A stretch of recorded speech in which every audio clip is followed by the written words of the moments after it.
como fuente de agua viva, sacia mi sed, llama de fuego, ven y purifícame. Levanta tus manos y dilo conmigo, como paloma con tu gracia.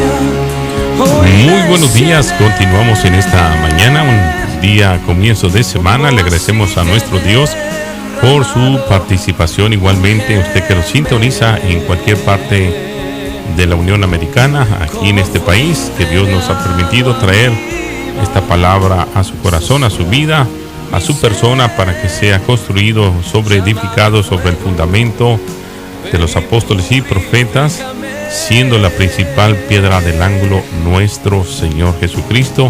Les saludamos y bueno, continuamos en esta mañana con la continuación de los Gálatas. Muy linda la enseñanza pasada, donde se habló que la ley realmente tuvo su tiempo y nos ha dado un ejemplo a través de un niño y el ayo. Así es que bueno, bendito verbo, bendita semilla, bendita simiente del Señor que se nos fue dado a través de su Hijo amado Jesucristo, nuestro Señor y Salvador. Y en esta mañana, bueno, el pastor Natividad Ramos de la ciudad de Monterrey, en Nuevo León, México, ya está con nosotros. Así es que bueno, pastor, muy buenos días. Le dejamos los micrófonos y adelante en la palabra del Señor. Muy buenos días, hermano Isaí.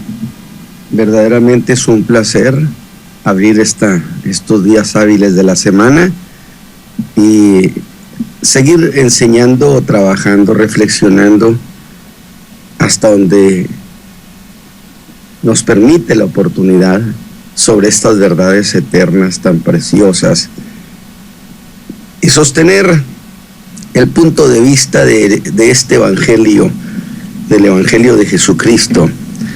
Tuvo un costo muy alto para el apóstol Pablo, tanto así que lo consideraran como un apátrida. Y Pablo habría de decirnos a los gentiles en su carta a los Efesios que él estaba prisionero por causa de nosotros. Es decir, si él no hubiera sido o no hubiera ido a llevar el evangelio a los gentiles, él no estuviera emproblemado. Pero como el Señor lo envió a traer este evangelio, y no solamente a eso, a defenderlo, a explicarlo, es entonces que le damos gracias a Dios por este hombre que tenía una gran lucidez para entender la métrica, para entender esta fe preciosa, que en algunos momentos o en algunos tramos del camino de la fe se torna muy complicada a veces para entenderse, pero que ha sido desglosada por el apóstol. Y esta mañana yo quiero reandar sobre mis pasos, es decir, yo quiero regresarme para puntualizar de las cosas que hemos estado hablando en estos últimos mensajes, porque hay muchas cosas que al oírse por primera vez no se procesan bien, es decir, no se entienden, no se pueden asimilar. Y entonces yo quiero volver sobre mis pasos y voy a regresarme al capítulo 3. Y efectivamente, como dijo el hermano Isaí, el niño famoso, el niño más famoso de los Gálatas era el niño que traía quien lo cuidara, el niño que tenía ayo. Y mientras ese niño lo hubieran acompañado de ese ayo, se entendía que no había llegado a la edad de poder heredar. Cuando ese ayo ya no anduviera con el niño, señal de que ese niño ya tenía edad para heredar. Y la ley era ese ayo. De tal manera que si algún creyente se ve acompañado de ese ayo, que es la ley, es que no ha madurado para poder heredar las promesas, las bendiciones que Dios prometió en Cristo, estricta y únicamente en Cristo. Y voy a leer el capítulo 3 del verso 19 para repuntualizar, donde Pablo hizo la pregunta, pues ¿de qué sirve la ley? Digo, porque ha dicho tantas cosas que pareciera que la ley fue cosa inservible, innecesaria. Dice, fue puesta por causa de las rebeliones, hasta que viniese la simiente a quien fue hecha la promesa. Hasta que hicimos la aclaración, eso de hasta significa el término de alguna cosa. Y cuando se llega a ese punto de término, significa que no se puede ir más allá de eso. Hasta. Fue puesta hasta que viniese la simiente a quien fue hecha la promesa, ordenada aquella por los ángeles en la mano de un mediador. Y el mediador no es de uno, pero Dios es uno. Luego la ley es contra las promesas de Dios. Es decir, la ley está peleada acaso con la fe, con la gracia, en ninguna manera. Porque si la ley dada pudiera dar vida, vivificar, la justicia fuera verdaderamente por la ley, no hubiera sido necesario que Dios enviara a su Hijo. Mas encerró la Escritura todo bajo pecado, para que la promesa fuese dada a los creyentes por la fe de Jesucristo.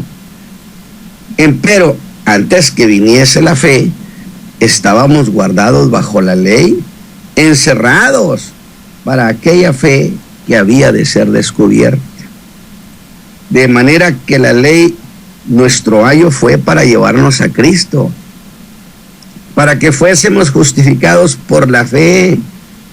Mas venida la fe, ya no estamos bajo ayo, porque todos sois hijos de Dios por la fe en Cristo Jesús.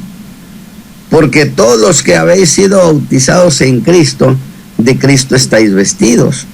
No hay judío ni griego, no hay siervo ni libre, no hay varón ni hembra, porque todos vosotros sois uno en Cristo Jesús.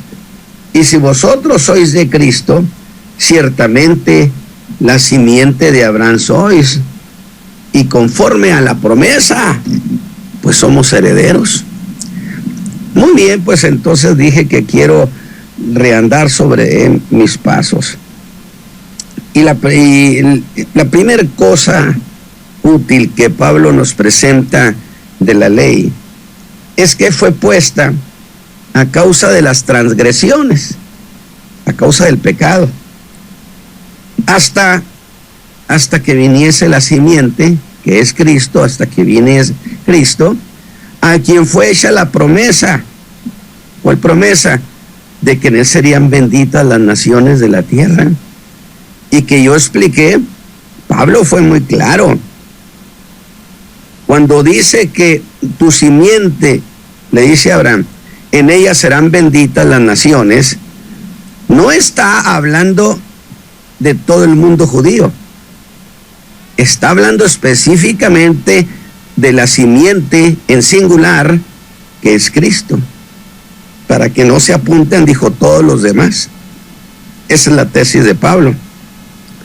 Pero entonces, esta es una gran sorpresa, que dijimos que la ley fue puesta, que la ley es un anexo, que la ley no es la parte principal, y no lo es, porque anexo quiere decir lo que se agrega a la parte principal. Y por supuesto que la parte principal es la fe en la simiente de Abraham, en Cristo. Y en este caso, ¿cuál es esa parte principal a la cual se le ha agregado la ley? Por supuesto, lo que empezó diciendo desde el verso 1, la promesa hecha a Abraham y a su simiente, de que en él serían benditas las naciones de la tierra. Sin embargo, si nos fijamos, esto parecería hasta una contradicción del apóstol, pues no podemos olvidar lo que dijo en el verso 15, donde afirmó que un pacto aunque sea de hombres, una vez ratificado, nadie lo invalida ni le añade. Es decir, no se cancela y no le agregue nada que cambie el compromiso fundamental de ese convenio. Luego entonces la ley de ninguna manera ni canceló ni cambió el compromiso que Dios había hecho con Abraham, sino que la puso hasta que viniese esa fe, dijo Pablo, hasta que Cristo viniera. Entonces, decirnos ahora que la ley fue añadida, agregada al pacto de la promesa, ¿no es una contradicción o parecería una contradicción entre el 15 y el 19? En este ejemplo del verso 15, Pablo echó mano del ejemplo de una transacción humana para establecer uno más de sus famosos contrastes. ¿Cuál contraste? Bueno, es que un pacto entre hombres no puede tener el valor de un pacto hecho por Dios. Y si un pacto hecho entre hombres, una vez que ha sido ratificado, nadie lo puede cancelar. Y el pacto que Dios hizo con Abraham fue: en tu simiente serán benditas las naciones de la tierra. En Cristo llegará la bendición absoluta, completa, total y suficiente. Ni siquiera el autor del pacto. Y si eso es entre hombres, dijo Pablo, ¿podrá el pacto que Dios da cancelarse y modificarse? Y de nuevo el contraste. Si el autor mismo no lo puede anular, menos lo podrá hacer una segunda parte, o un tercero, mejor dicho. Analogía. Si Dios le dio y ratificó a Abraham el pacto, no lo puede modificar ni Dios como autor. Lo podrá hacer la llegada de un tercero, como es la llegada de la ley. Por supuesto, Pablo dice, la ley no modificó nada. Es que la ley no es enemiga de la fe, ni es enemiga de la gracia. Y los que creemos en esta fe preciosa y en la gracia, tampoco debemos tener el sentimiento de que la ley es un enemigo. No, la ley fue puesta por una razón básica. Pero hay algo que está haciendo en el verso 15. Pablo se está anticipando para establecer dos cosas que no se pueden hacer en este pacto. Una, que no puede ser cancelado. Otra, que no se le puede agregar nada que cambie las condiciones de su contenido original. Así que, como el pacto de la promesa hecha a Abraham, en el sentido de que en su simiente, que es Cristo, serían benditas las naciones, ¿cómo podía cancelarse? Porque al decirle a los gentiles que necesitan guardar la ley para ser salvos, los judaizantes le están negando a los gentiles el acceso a la justicia de Dios. ¿Por qué razón? Porque está probado, y Pablo lo reta a que le muestren uno solo que haya sido justificado por guardar la ley en toda su plenitud. Nadie. Es que la ley nadie pudo guardarla. Por eso dijo Santiago, ¿por qué tentamos a Dios poniendo sobre ellos cargas que ni nosotros ni nuestros padres hemos podido llevar? Entonces, a sabiendas el pueblo judío, los judaizantes, mejor dicho, los judaizantes, a sabiendas de que nadie pudo guardar la ley, proponerle a los gentiles que se regresen a guardar la ley es una verdadera tragedia, porque es llevarlos a un camino sin salida. Nunca podrán justificarse por la ley. Entonces, es en cierto sentido una gran maldad contra la gracia. Dije, no puede ser cancelado y otorgarle el convenio a un tercero, como sería la ley, o añadirle algo que modificara el pacto. Así que dice Pablo, si eso es imposible en un pacto de hombres, ¿cómo va a ser posible que suceda eso en un pacto hecho por Dios? Imposible. Por eso ratifica en el versículo 16 que a Abraham fueron hechas las promesas y a su simiente. ¿Cómo puede echarse eso por tierra? Pues eso es lo que la judaización pretendía.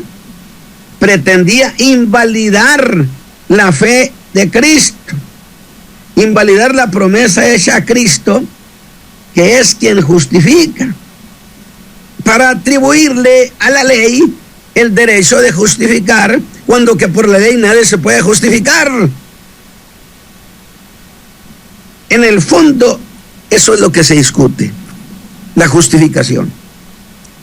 Y es esa la cuestión por la que dice en el verso 17, esto pues digo, y que es como si dijera, pues de eso estoy hablando.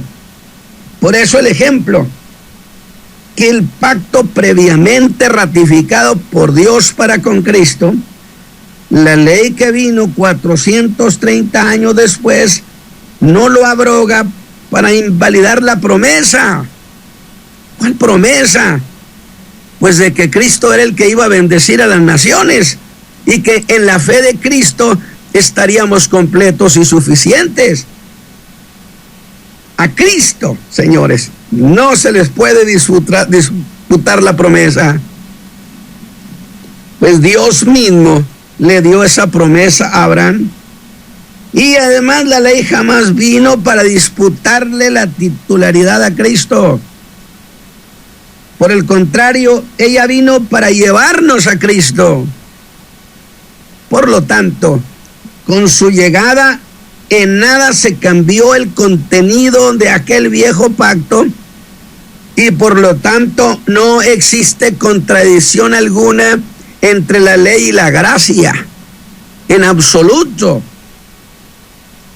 No sé si usted ha notado, cierto que estoy reandando los pasos que ya he avanzado, porque conviene que estas cosas queden muy bien aclaradas. Pero la ley fue una sorpresa al ponerla para detener supuestamente las transgresiones. No dice eso la Escritura. La primera cosa es que la ley fue útil y muy útil. Y es a su vez la segunda sorpresa, que fue agregada por causa de las transgresiones. Pero usted me dirá, ¿dónde está la sorpresa, hermano Ramos? Bueno, ¿acaso no tiene lógica que se establezca una ley para frenar la maldad?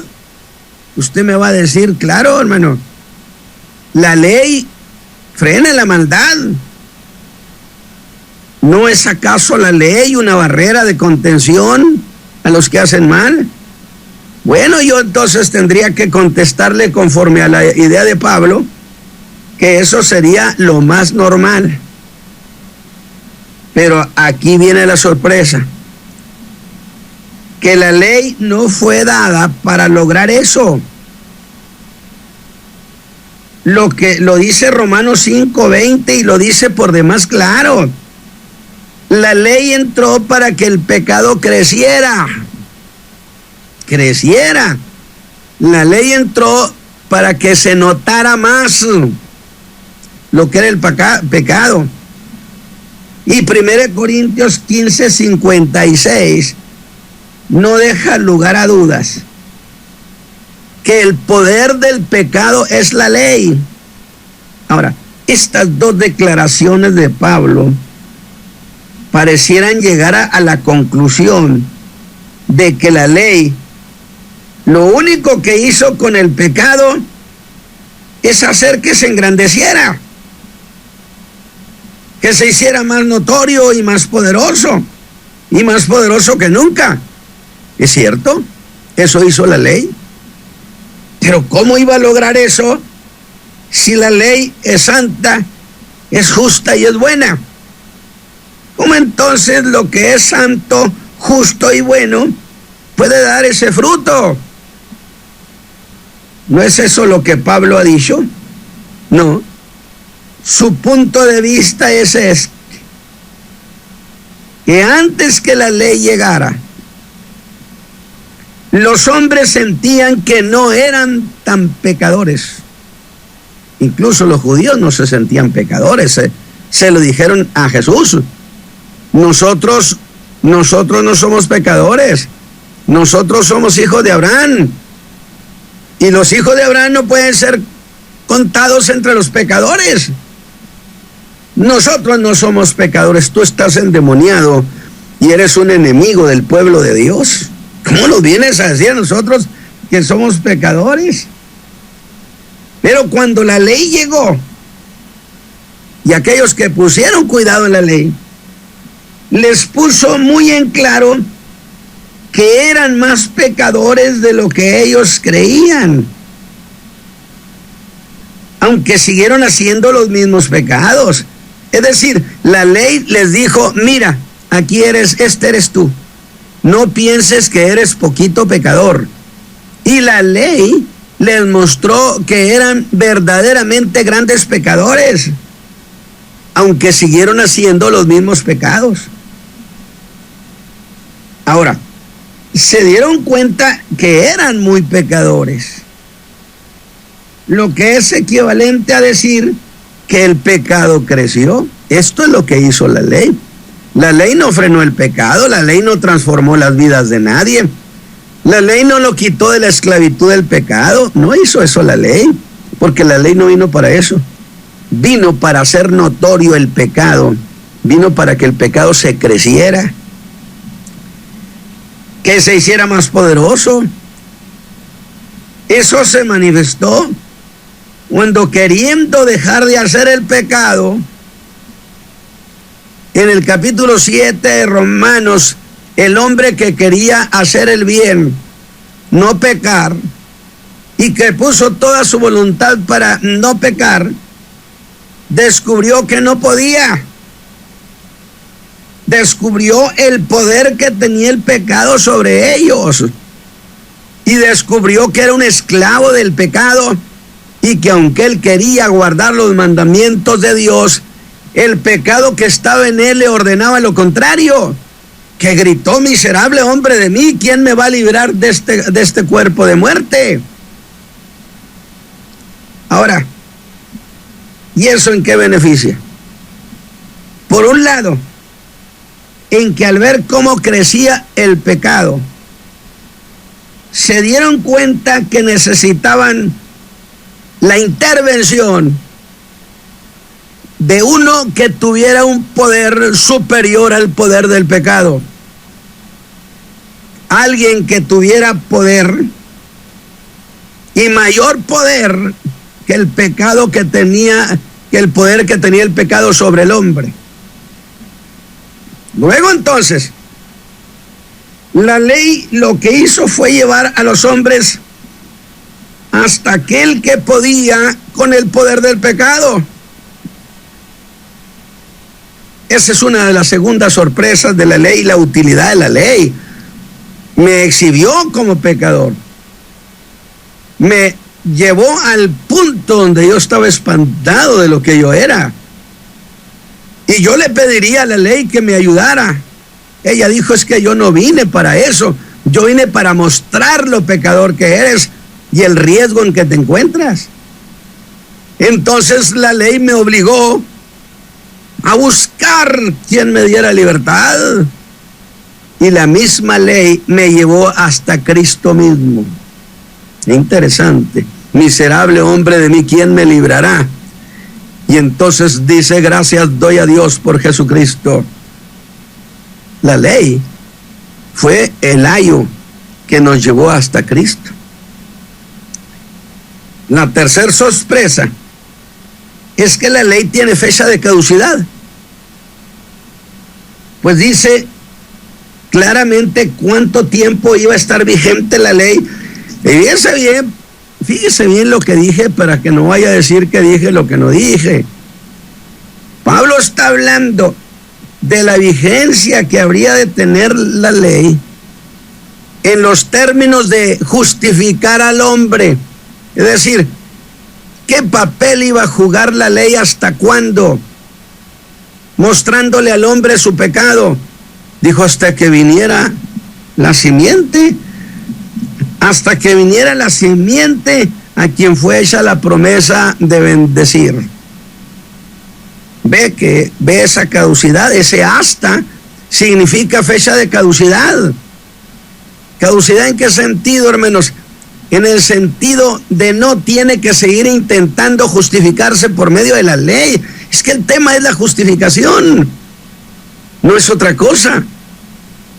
¿Cómo es que se puede lograr esa bendición? ¿Y cómo se puede llegar a ser un heredero de Dios? Ese hasta,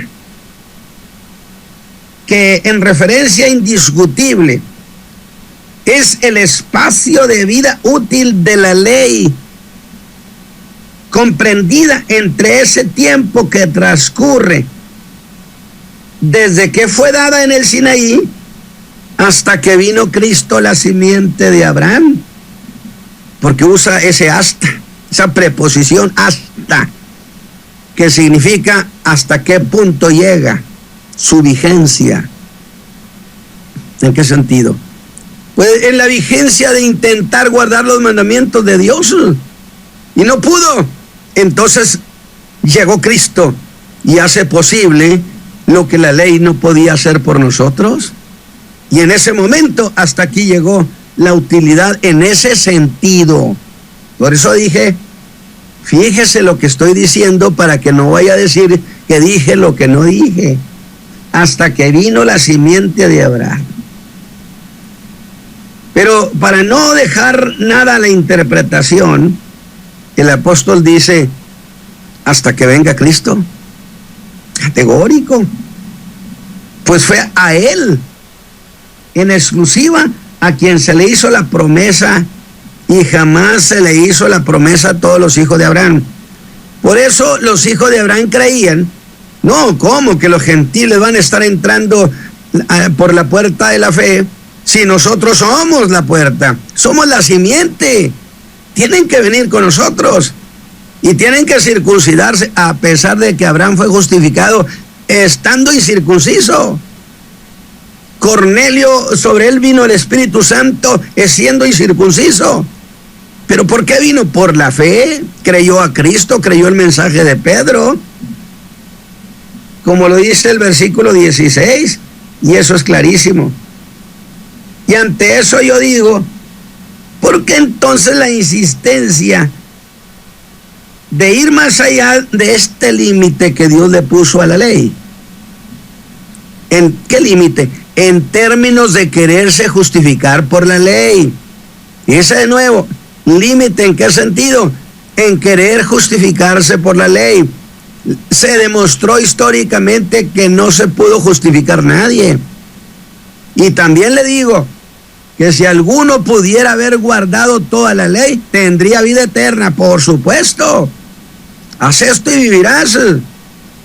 El problema es que nadie pudo. ¿Para qué entonces tentar a Dios? Si ya esa gente es salva por Cristo, ¿por qué tentar a Dios queriendo llevarlos a un camino que no tiene salida? Es maldad pura. Aunque la judaización evidentemente es un celo. ¿Cómo que están entrando los gentiles? ¿Y nosotros qué? Y dirían en la reunión en Jerusalén, allá en esos 15, no, dijo, tenemos que ordenarles que se circunciden y que guarden la ley y mandárselos, ordenárselos. Mire qué bonitos, mandarles que guarden la ley. ¿Para qué? ¿Guardarla para qué?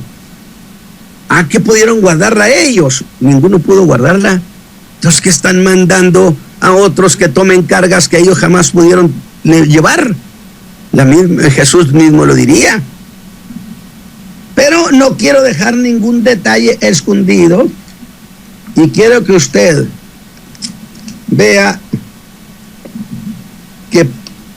que Pablo hace algo a partir de este versículo.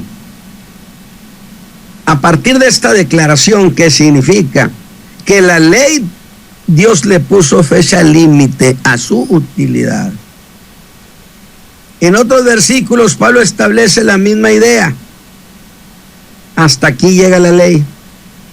Como quien pone un gran anuncio dirigido a los judaizantes, que les diría: no pasen con la ley más allá de Cristo, pues hasta aquí llegó su utilidad. Y yo no sé por qué no han visto ese anuncio. La segunda cosa útil, muy útil y eficiente de la ley, y que a su vez es una cuarta sorpresa, está en el versículo 23. Pues resulta que la ley se convirtió en cárcel y carcelera. Al decir, antes que viniese la fe, o antes que viniese Cristo, estábamos confinados bajo la ley. Claro, encerrados para aquella fe que iba a ser revelada. Nos tenía la ley en casa de arraigo. Y yo dije, ¿para qué?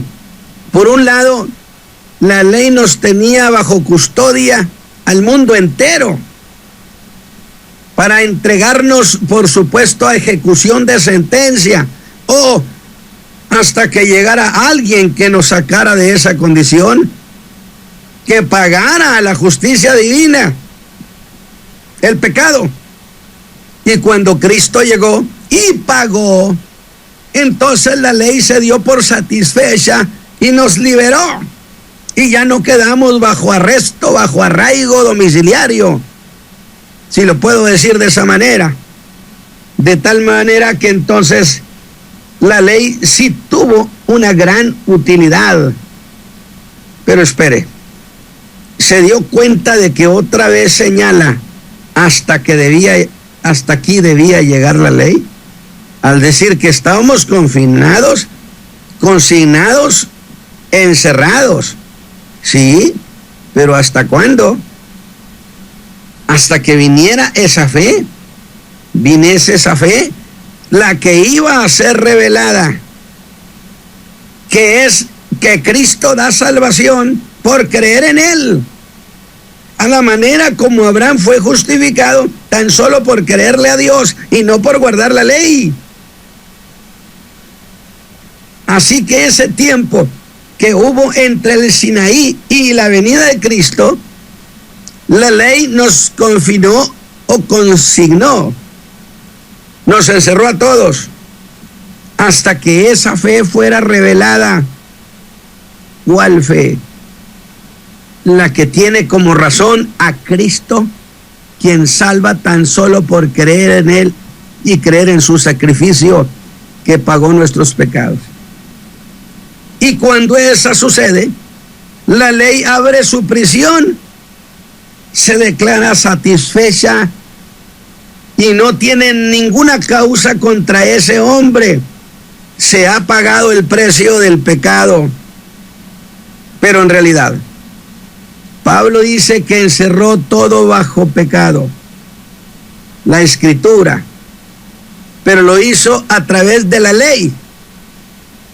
No se ha dado cuenta lo que dice Pablo, que la Escritura previó y que la Escritura encerró. Y de nuevo, la ley es parte y no es el todo. La ley fue un agregado, la ley fue algo que se puso allí para cumplir una función, pero no es la parte, no es el todo. El todo es la fe de la promesa hecha a la simiente de Abraham. Entonces la ley es parte y no lo es el todo.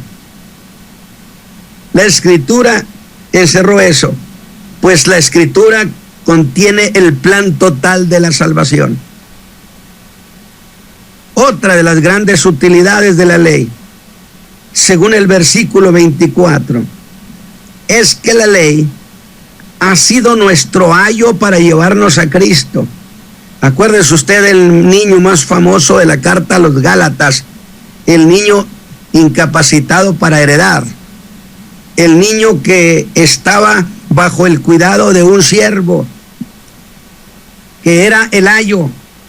Y por eso se decía, cuando a un niño lo veas acompañado de su ayo, es porque no puede heredar, no tiene edad.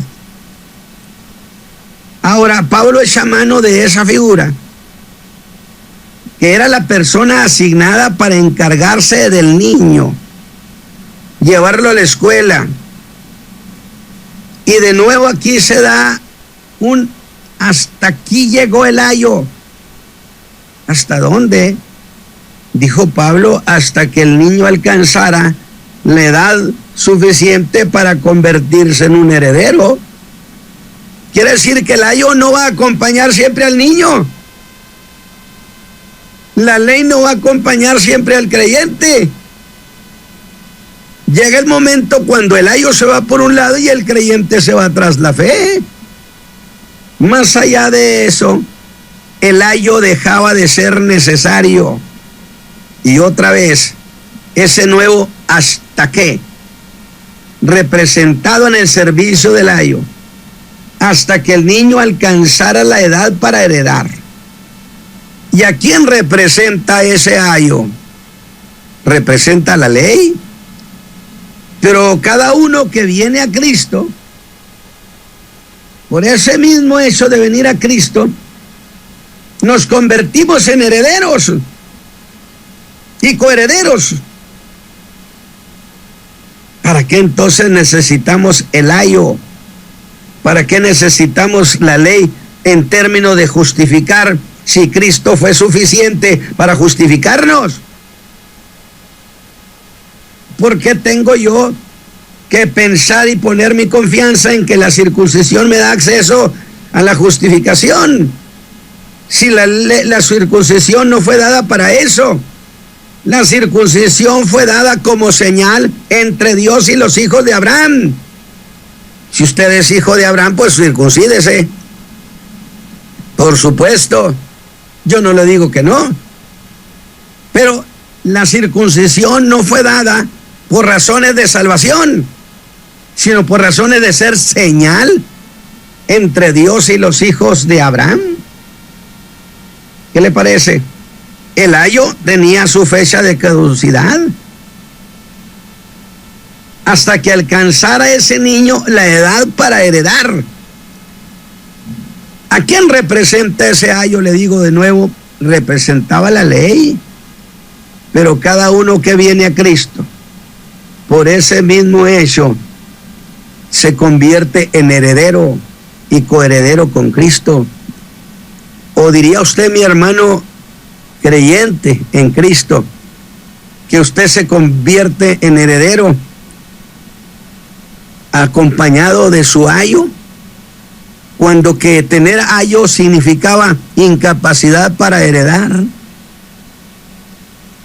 Y si ahora por creer en Cristo nos convertimos en herederos, ¿para qué necesitamos de ayo? Y el verso 25 es contundente. Mas venida la fe, ya no estamos bajo ayo. Clarísimo, categórico. Mas venida la fe, ya no estamos bajo ayo. Nos despedimos de él cariñosamente, le decimos gracias. Pero ya soy heredero, ya tengo heredad, tengo edad de heredero. ¿Cuál fe? Pues la fe salvadora en Cristo. Así cuando el niño al llegar a ser heredero, el ayo ya no era necesario. Así en la fe de Cristo, que hemos alcanzado la condición de herederos, ¿para qué entonces la ley? ¿Para qué buscamos la ley? Para que nos justifique. Si nadie se puede justificar por la fe, y mientras esté acompañado por ese ayo, significa que ese niño no puede tomar la herencia. Aún más, si la ley fuera necesaria, además de Cristo, la escritura debería de ser: la ley es nuestro ayo en Cristo. Algo así como, Cristo está bien, pero Cristo más la ley está mejor. No, señores. Pablo dijo a los colosenses, en Cristo estamos completos. Porque decirle a los creyentes, tú ya crees en Cristo, sin embargo necesitas guardar la ley, la circuncisión, todo el ritual judío, o no puedes ser salvo. No me diga que no es minimizar ni anular la capacidad de perdón de Cristo. Pero este pasaje es claro y no dice eso, sino dice que fue, y eso significa que ya no es. ¿Qué hizo la ley? Hizo un magnífico trabajo. Fue el ayo que nos llevó a Cristo, porque en ella el hombre descubrió que era pecador, que estaba bajo un problema muy grave y que necesitaba buscar quien lo diera de esa liberación. Pero Pablo hace una afirmación en el verso 26 que está asociada a la idea que ha venido manejando. El hijo ya no necesita ayo. ¿Cuándo ya no lo necesita? Pues cuando ha llegado a cierta edad de 12 años, eso bajo la ley. ¿Cómo o en qué tiempo el que esté en Cristo? Usted dígame una cosa. El que está en Cristo, usted creyó en Cristo. ¿Cuándo alcanzó usted la condición de un heredero de Dios? ¿Cuándo? De inmediato me va a decir, desde que vine a Cristo, hermano. Por amor de Dios, entonces si ya usted tiene condición de heredero, ¿por qué tiene que seguir cargando con el ayo? Pues todos sois hijos de Dios por la fe en Cristo Jesús. En la fe de Cristo. Nos convertimos en hijos de Dios desde el día de nuestra conversión. Y por ello, herederos. Herederos en Cristo. Ahora ese creyente es coheredero con Cristo. Es lo que Juan implica cuando dice, a los que creen en su nombre, les dio derecho de ser hijos de Dios. Y los hijos heredan. Y somos herederos. Y yo le pregunto a usted, entonces, ¿para qué carga con el ayo? ¿Para qué el intento de justificarse por la ley cuando que usted ya es justificado por Cristo? A menos que usted asegure y sostenga que Cristo no fue capaz de darle una plena justificación y que necesita que venga el ayo a ayudarle. Pero luego parece como si empezara a hablar de otra cosa. Pues ahora habla del bautismo. Eso ya lo explica y dice que todos los que habéis sido bautizados en Cristo, de Cristo os habéis vestido. ¿Qué es esto? Bueno, entre los romanos, cuando el muchacho alcanzaba la edad de hijo heredero, dije que le ponían la llamada toga virilis, o sea, vestido de adulto. Y los que pretendían aceptar el judaísmo, era todo un ritual donde era desvestido totalmente. El agua debía tocar todo su cuerpo. Se le leía la ley y al salir era un miembro del judaísmo. Y ahora pertenecía a un grupo distinto. Pero cuando somos bautizados en Cristo, en la salvación, allí se nos vistió de justicia. Cuando somos bautizados, yo no estoy hablando del bautismo en agua. Pablo está hablando de estar en Cristo, inmersos, injertados, sumergidos en Cristo. Hemos sido bautizados en Cristo, se le llama eso. Y ahí somos vestidos de la justicia de Cristo. Y entonces dice, no hay judío, ni griego, ni esclavo, ni libre, ni varón, ni hembra. En Cristo no hay distinción. Ni la circuncisión ni la incircuncisión vale nada, sino la fe.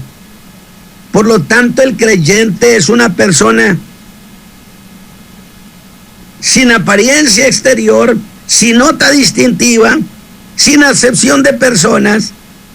Por eso el Salmo 133:1 dice: mirad cuán bueno y cuán delicioso es habitar los hermanos igualmente juntos. Y usted me diría: sí, pero solo ciertos y no todos. Pablo abarcó a judíos y gentiles, a siervos y esclavos, a varón y hembra, definitivamente todo aquel que cree en Cristo, en el momento de entregarse a Cristo y ser salvo, que Cristo lo perdonó, ya es un heredero. Y si ya es un heredero, entonces ¿para qué anda cargando con el ayo? Porque el ayo significaba que ese chamaquito no tenía capacidad de heredar todavía. Mis hermanos, les agradezco que me hayan tolerado haber vuelto para puntualizar estas cuestiones que conviene tenerlas muy claras. Nuestra salvación nos la dio Cristo y está completa. No necesita del ayo, porque el ayo significa incapacidad para heredar. Que el Señor Jesús les bendiga esta mañana, mis hermanos. Hermano pastor, hermano Isaí. Amén. Gracias, pastor, una vez más esta mañana. Le agradecemos infinitamente la participación aquí con nosotros en estados, y queremos agradecerle también la explicación acerca de la ley y de la bendita gracia que tenemos en la actualidad. Y como usted lo ha explicado muy específicamente, la ley hizo más notorio el pecado. El mismo Pablo, nuestro hermano Pablo en Cristo, lo testificó, como la ley le marcó una diferencia entre el antes y el después con la ley. Como usted lo dijo, y así lo decía Pablo: miserable de mí, ¿quién me librará? Pero después afirmó: si no hubiera sido por Cristo. Cuando Cristo llegó, la ley hizo su trabajo con excelencia. Lo considero yo así. Yo creo que la palabra es bien específica, ya que nos desenmascaró ante Dios, dándonos la salvación a través de Jesucristo, quedando satisfecha la justicia divina. Es algo maravilloso que nos trae a reflexión, que usted lo ha dicho, era necesario, sí. Y volviendo, remarcando un poquito cuando lo que Pablo decía, algunos toman este capítulo de Romanos para quererse aprovechar y decir: bueno, ya ven, Pablo también sufría aún siendo bajo la gracia, pero sin embargo nos damos cuenta que él estaba testificando acerca de lo que era la ley, pero ahora ha quedado satisfecha a través de Jesucristo, a través de la gracia y la misericordia. Y también, como usted explicaba, en Abraham fueron hechas las promesas, y a su simiente, no simientes, ahí mismo lo dice Pablo, no a las simientes. Y pastor, le agradecemos infinitamente esta mañana. Yo sé que hay una audiencia que le ha escuchado, se ha gozado con la palabra, porque nos trae vida, nos trae abundancia, y certifica una vez más que estamos en el camino buscando las cosas celestiales. Aquel que en un tiempo sirvió, y no, como usted ha dicho, no lo estamos desechando, sino al contrario, gracias a ello, pues hizo su trabajo con excelencia. Cristo no necesita más ayuda, Cristo es suficiente, y gracias a esa misericordia hasta el día de hoy permanecemos. Pastor, no sé si quiera decir algo más, y ya en un minuto más nos retiramos del aire. Sí, definitivamente que al apóstol Pablo le costó mucho habernos entregado este evangelio precioso y haberlo defendido para impedir que quedara en manos de los judaizantes. De tal manera que él estuvo prisionero, dijo, por causa de los gentiles, y él defendió, y Pablo se convirtió en el hombre más odiado, incluso más odiado que Cristo. Algunos escritores le han llamado el creador de Jesucristo. Por supuesto que es un hombre a quien se le critica, se le juzga, se le dice: claro que las tinieblas quedaron enojadísimas con él, pero gracias a Dios que tuvo la audacia, la valentía, la bravura de alma para decir: no, señores, en Cristo estamos completos, y regañar incluso hasta Pedro mismo. Que Dios me los bendiga, mis hermanos, esta mañana. Gracias, pastor. Bendiciones en esta mañana a usted también. Bueno, audiencia, gracias una vez más por haber estado el día de hoy. Nos bendice el poder participar de este ministerio tan grande, tan poderoso, que trae poder y autoridad sobre cualquier situación a través de Jesucristo, el Hijo de Dios. Bendiciones. Sé que he fallado.